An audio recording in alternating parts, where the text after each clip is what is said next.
BCB সভাপতি আমিনুল ইসলাম বুলবুল চেয়ারে বসেই বলেছিলেন খেলবেন টি-20 ইনিংস। তবে আজকে তিনি যা করছেন তা হয়তো অনেকের কল্পনায়ও ছিল না।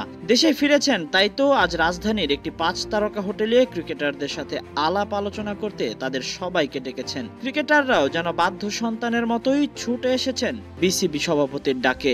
বোর্ড কর্তারাও আজ হাজির হয়েছেন এ মিটিংয়ে। সামনে এশিয়া কাপ, এর আগে ঘরের মাঠে নেদারল্যান্ডসের বিপক্ষে টি-20 সিরিজ। তাই তো সবার সাথে নিজেদের পরিকল্পনাগুলোই আলোচনা করবেন সবাই। মুশফিক, শান্ত কিংবা লিটন সবাই যেন এই আয়োজনে খুশি।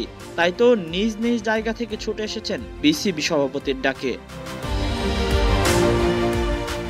এসেছেন সব ক্রিকেটাররাই। মূলত ক্রিকেটারদের সাথে সম্পর্ক জোরদার করতে এই বিশেষ আয়োজন। সাথে তাদের মন মানসিকতা এখন কি অবস্থায় আছে তাও যেন জানা প্রয়োজন বিসিবি সভাপতির। তাই তো ডেকেছেন সব ক্রিকেটার ও টিম স্টাফদের। Cricket operations chairman Nazmul Abedin Fahim, প্রধান নির্বাচক গাজী আশরাফ হোসেন লিপুও হাজির হয়েছেন আজ। ক্রিকেটারদের মন মানসিকতা ঠিক রাখার জন্য আগেও হয়েছে কি এমন, হলেও এবারের চিত্রটা অনেকটাই ভিন্ন। কারণ সিনিয়র ক্যাম্পেইনার হিসেবে একমাত্র এসেছেন যে মুশফিক নিজেই।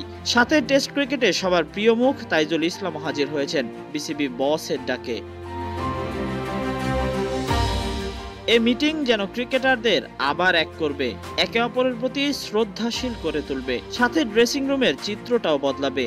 মাঠের ক্রিকেটে আরো অ্যাডভান্টেজ পাবে বাংলার ক্রিকেটাররা। তাই তো এ সভা শেষে আজ বিকালেই বাংলাদেশ দল উড়াল দেবে সিলেটের উদ্দেশ্যে। কারা যাবেন, কাদের নিয়ে এশিয়া কাপের জন্য সিলেটে প্রস্তুতি নেবে বাংলাদেশ দল, সেটাই হয়তো জানা যাবে খানিকক্ষণ পর। Tahsin Ahmed, C sports.